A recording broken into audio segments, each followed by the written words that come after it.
El 20 de abril de 1939, Hitler cumple 50 años.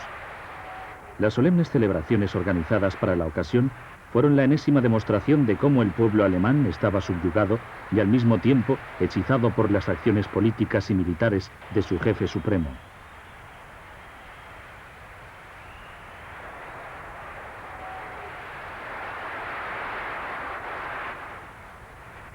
Hitler, como había hecho ya en anteriores ocasiones, declara: repito al mundo que la guerra no entra en nuestros planes y solo recurriremos a ella si nos vemos obligados.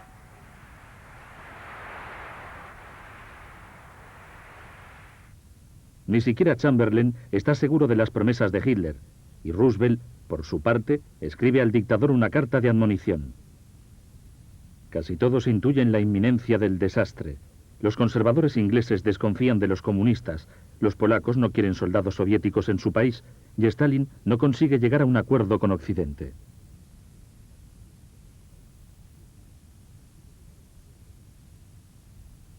Por lo tanto, para ganar tiempo, firma un pacto de no agresión con Hitler que le permite disponer de al menos 1 año y medio durante el cual puede preparar a su país para la guerra. Este nuevo éxito diplomático de Hitler le deja las manos libres para lanzar un nuevo ataque.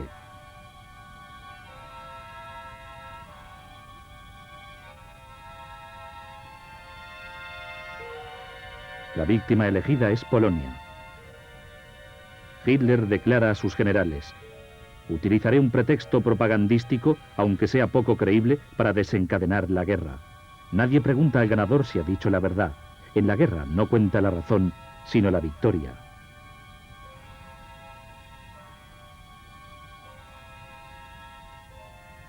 Cerrad vuestros corazones a la piedad, sed despiadados. 80 millones de hombres tienen que obtener lo que quieren, ser inflexibles. La razón es siempre del más fuerte.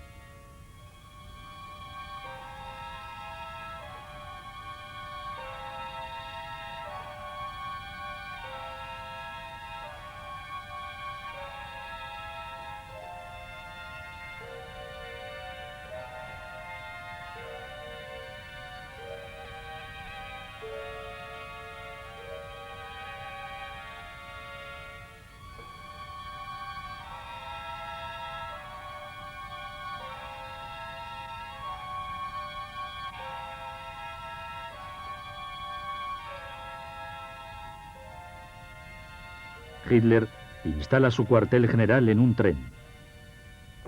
Con la ayuda de Göring, dirige el ataque aéreo sobre Varsovia según sus anteriores experiencias en España. La clase dirigente polaca debe ser exterminada, declara Hitler, y los que los sustituyan serán exterminados también. Es inútil arrastrarlos a los campos de concentración alemanes, deben ser liquidados in situ. Nosotros somos bárbaros, nosotros queremos ser bárbaros. Este es nuestro título de gloria.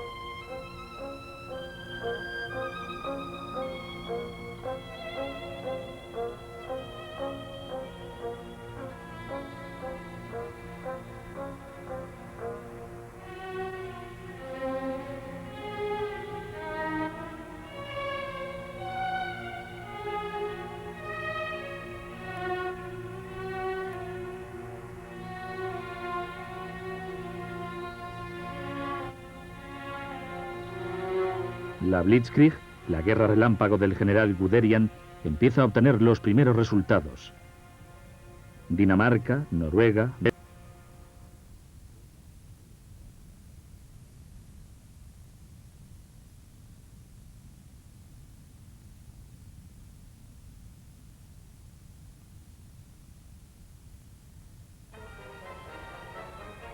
Posteriormente, le tocará el turno a Francia. Los franceses, que habían sido los principales artífices del Tratado de Versalles, son arrollados a una velocidad que impresionó al mundo entero. Las tropas inglesas de camino hacia el interior de Francia, son evacuadas por Dunkerque. De esta manera, el Tercer Reich extiende su dominio hasta el Canal de la Mancha.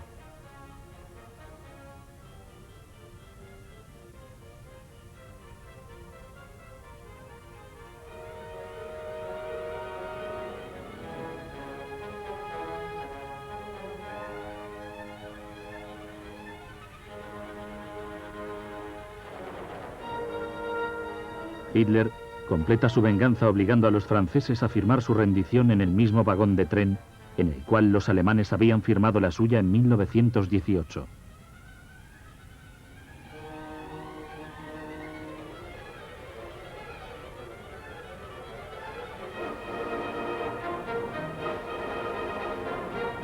Así, en junio de 1940, el poder de Hitler llega a su punto culminante.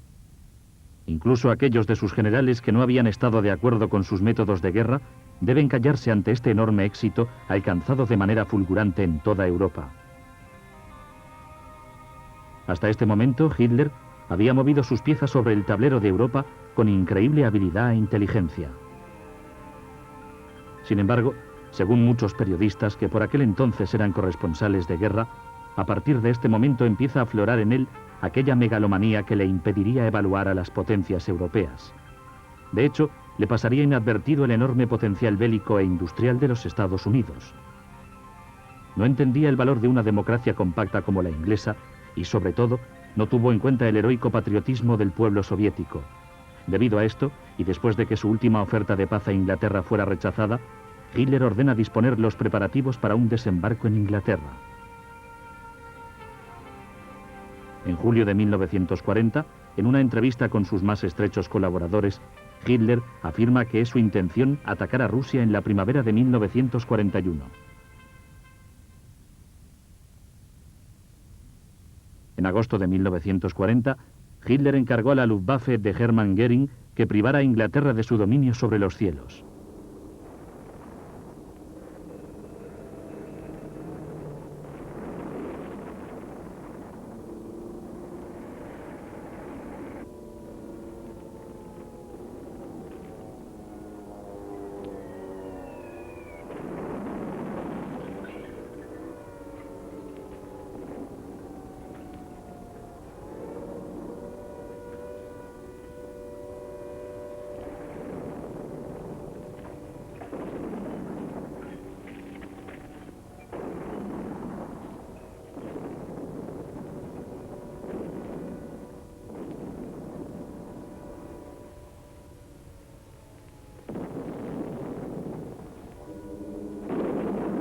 Pero, en lo que pasó a la historia como la batalla aérea de Inglaterra, se registra la primera derrota alemana.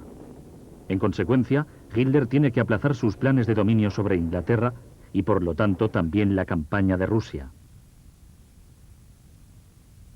En realidad, Hitler no se había atrevido a invadir Inglaterra debido a la resistencia de los ingleses, pero para salvar su reputación de gran estratega, declaró a sus generales: antes de librar el golpe mortal a Inglaterra, la Wehrmacht tendrá que aniquilar la Rusia bolchevique que amenaza a nuestras espaldas. Tampoco en el África septentrional, las fuerzas conjuntas italianas y alemanas consiguieron vencer a los ingleses.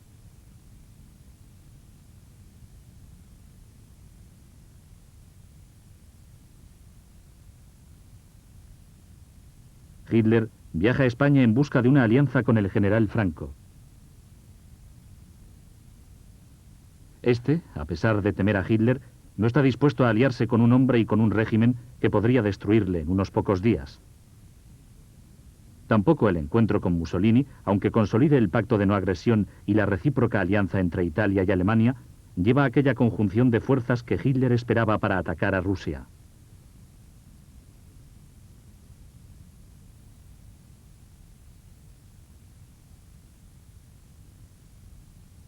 Ante los altos oficiales, tras haber invadido Bulgaria, Hitler declara que la futura campaña contra Rusia deberá ser una guerra de destrucción total. Así, en junio de 1941, después de la invasión de Yugoslavia y Grecia, empieza el ataque contra la Unión Soviética. Las secciones operativas de la policía secreta inician en los territorios ocupados el exterminio en masa de judíos, comunistas y gitanos. Pronto, el territorio soviético se convierte en tierra quemada. Lo que los nazis no destruyen, lo destruyen los mismos rusos al retirarse. En septiembre de 1941, 30.000 hombres, mujeres y niños judíos son fusilados en la fosa de Babi Yar, cerca de Kiev. Empiezan las deportaciones en masa de los judíos alemanes en el gobierno general de Polonia. Los prisioneros rusos se cuentan por decenas de miles. Göring anuncia: pronto, en los campos, los prisioneros rusos comenzarán a comerse entre ellos. Este año, en Rusia, morirán de hambre de 20 a 30 millones de personas. Esto es muy positivo. Hay pueblos que merecen desaparecer. En diciembre de 1941, el avance de las fuerzas alemanas se detiene ante las puertas de Moscú. Hitler declara: solo nos queda echarlas abajo. Pero aquellas puertas no cederían nunca. La armada alemana avanza, pero la tierra parece infinita. Un inmenso desierto de hielo en el que todo se hunde. El frío de Moscú empieza a causar víctimas también entre los alemanes. La sombra de Napoleón, evocada orgullosamente por Hitler, se perfila ahora para los alemanes como el recuerdo de una derrota. Hitler toma el mando supremo de las fuerzas de tierra y prohíbe cualquier retroceso del ejército alemán en Rusia. Cualquiera puede ser capaz, por lo poco que se requiere, de dirigir las operaciones, declara, pero solo yo puedo hacer que el ejército sea tan nacionalsocialista como yo quiero. Mientras tanto, se pone en marcha la maquinaria de exterminio en el campo de Chelmno, donde, hasta marzo de 1943, encontrarán la muerte 150.000 personas. El pueblo alemán no sabe cómo reaccionar frente al retraso de las noticias sobre la victoria alemana en Rusia. Un colaborador de los historiadores militares oficiales declara: Hitler tenía la sensación de haberse metido en un peligro sin conocer su dimensión real. En esos momentos se sentía como el caballero en el lago de Constanza que había vencido al destino sin saberlo. No vacilaba en admitir ante sus colaboradores que no habría atacado a los rusos si hubiera presagiado su verdadera fuerza. Sin embargo, mientras decía esto, no se imaginaba que seguía estando equivocado sobre la dimensión real de aquella fuerza.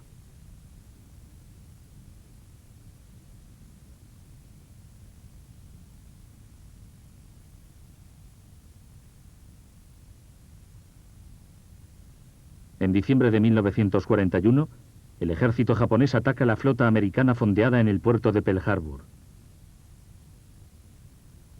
4 días después, Hitler declara la guerra a los Estados Unidos. Italia hará lo mismo poco después.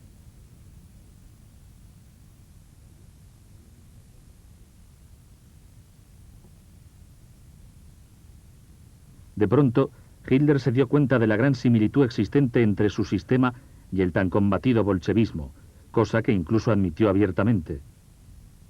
A propósito de esto, él reconocía que su enemigo, Stalin, había desarrollado este sistema de modo más perfecto y lineal. De esta manera, el odiado enemigo se convirtió en su modelo secreto.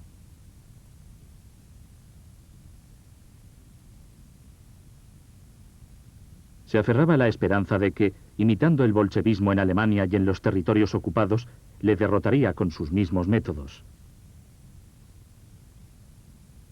Cada vez más a menudo, hablando con sus colaboradores, se refería a los métodos soviéticos como modelo. Solía decir que sin la dureza y la inflexibilidad de aquellos, era imposible sostener esta lucha por la supervivencia. Todas las objeciones relativas a esto las rechazaba como expresiones de espíritu burgués.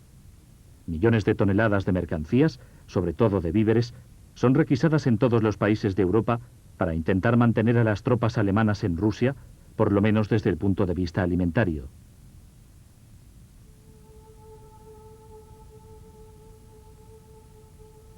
En enero de 1942, se anuncia la solución final de la cuestión judía en toda Europa mediante la evacuación del este y otras medidas.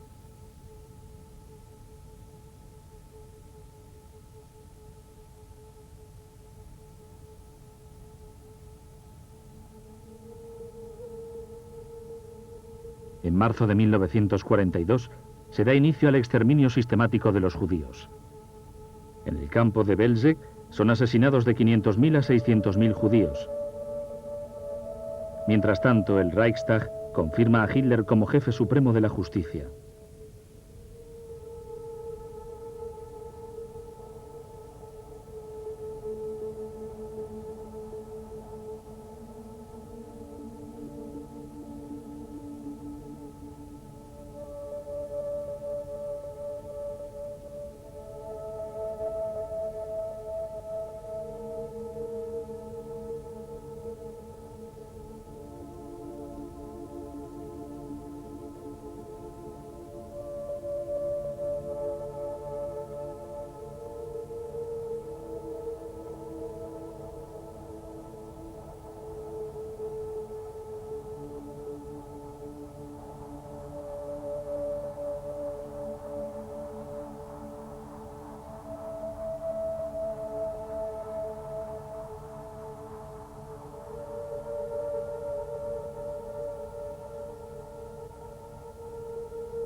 Empiezan las operaciones de exterminio en Sonneburg, donde encuentran la muerte cerca de 200.000 judíos.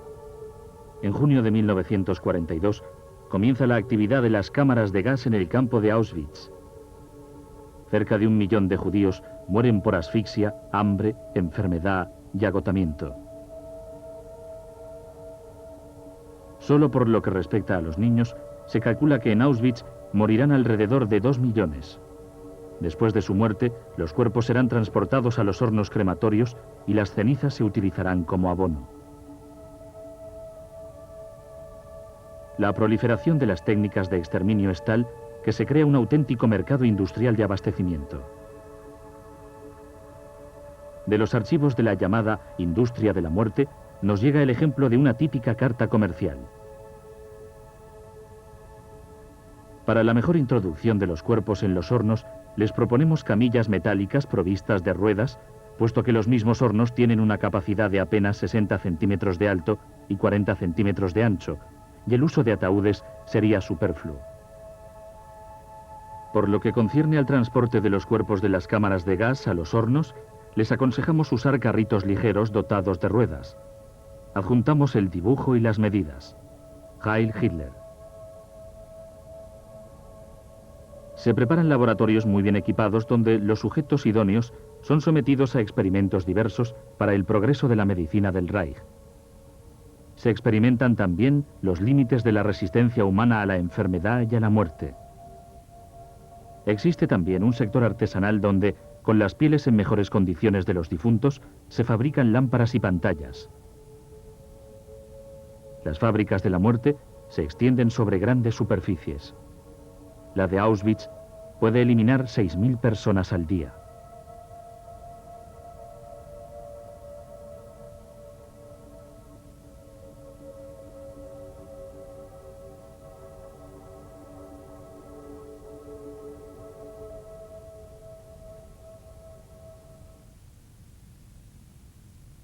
En 1942, la guerra entra en su fase decisiva.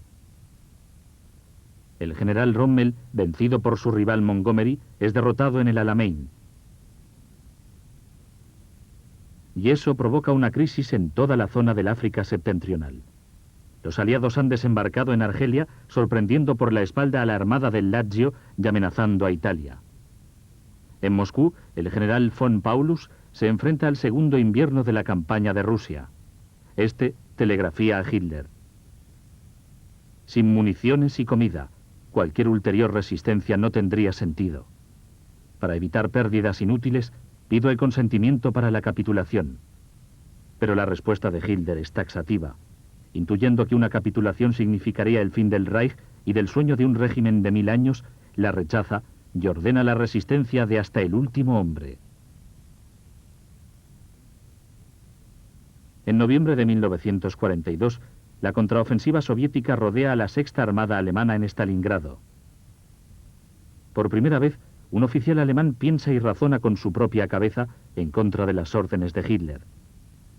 Von Paulus, en enero de 1943, se rinde con 91.000 hombres y 24 generales.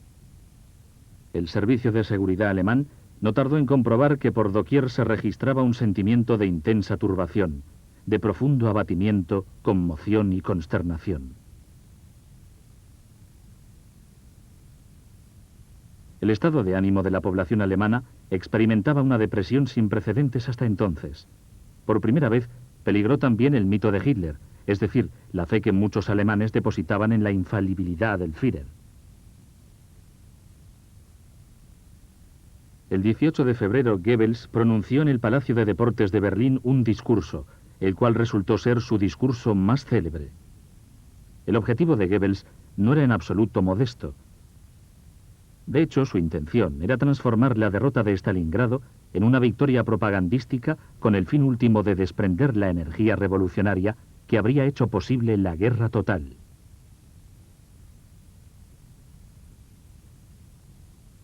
Por la expresión guerra total, Goebbels y su audiencia entendieron sobre todo el hecho de que, a partir de aquel momento, cada uno debería soportar en igual medida el peso de la guerra, sin diferenciar entre ricos, pobres, obreros, funcionarios o empresarios. En los países ocupados, el movimiento partisano se organiza y pasa a la acción. Se imprimen y se lanzan octavillas. Las industrias bélicas sufren sabotajes, al igual que los medios de comunicación y todo lo que pueda ser útil al enemigo.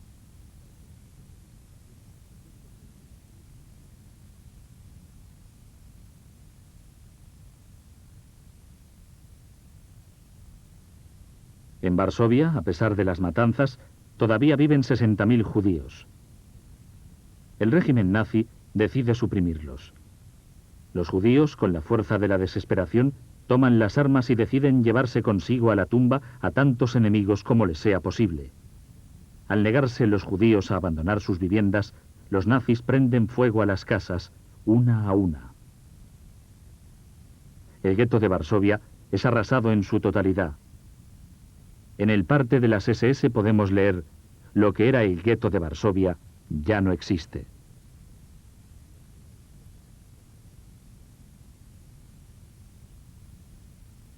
Incluso en Alemania se producen intentos de revuelta, aunque débiles y poco decididos. Empiezan los juicios contra los opositores internos. Para reaccionar al miedo que se difunde en los ambientes empresariales, el 26 de junio de 1944, Hitler se ve obligado a pronunciar un discurso tranquilizador dirigido a los representantes de la industria bélica. De ahora en adelante, la lucha entre Hitler y sus opositores internos, entre los cuales se encuentran incluso generales del Reich, iba a intensificarse. Hitler menospreciaba a la clase superior, la cual tenía escrúpulos y seguía poniendo objeciones técnicas que él estaba convencido de poder eliminar con la fuerza de la voluntad. Mientras tanto, el 6 de junio de 1944 tuvo lugar la tan esperada invasión de Francia por parte de los aliados. Fue una señal para que la resistencia francesa se pusiera en contra del poder alemán. Goebbels se preocupaba por esconder todo esto al pueblo alemán. Sin embargo, temores cada vez mayores se difundían no solo en los ambientes industriales.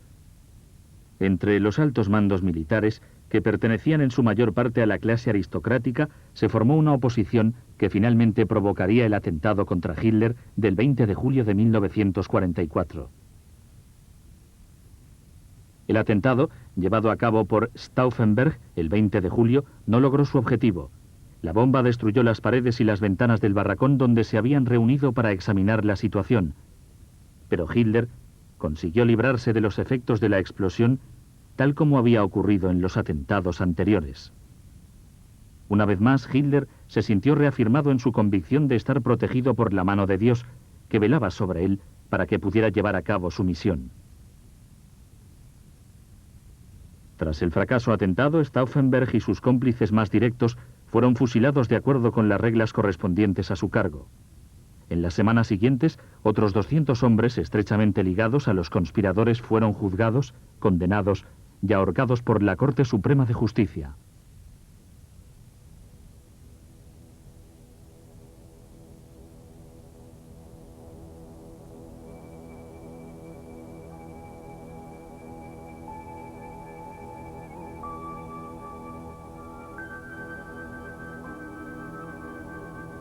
En esos momentos, desde Occidente, los americanos y los ingleses habían cruzado el Rin y avanzaban hacia Berlín. Desde el este, los rusos ya habían alcanzado la periferia de la capital. Hitler se negaba a abandonar Berlín. Ahora transmitía las órdenes para su ejército desde el búnker, que en lugar de la Cancillería se había convertido en su morada. Completamente alejado de la realidad, tenía la esperanza de poder contar con armas fantásticas que le harían ganar la guerra.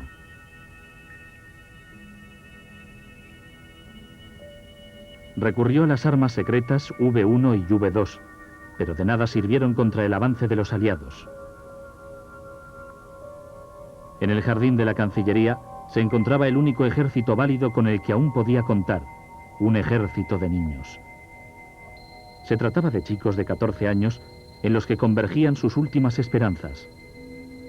También ellos estaban destinados a ser sacrificados junto a los últimos soldados del ejército que defendía la ciudad.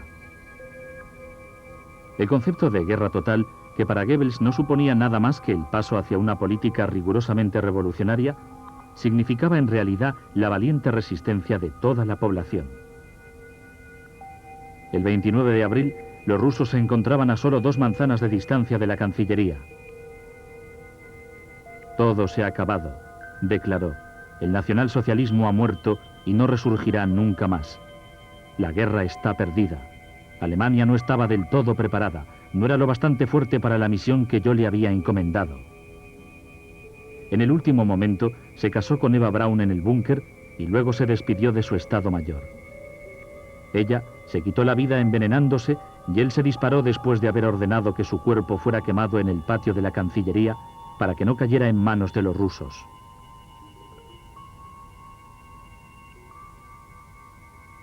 La avidez de poder de Hitler era abierta y brutal. Dominar el mundo o perderlo todo era su única alternativa. Él lo perdió todo. La humanidad nunca podrá olvidar los 5 años durante los cuales su voz hizo temblar a Europa, y mantendrá la esperanza de que no exista nunca más otro Hitler en ningún país del mundo.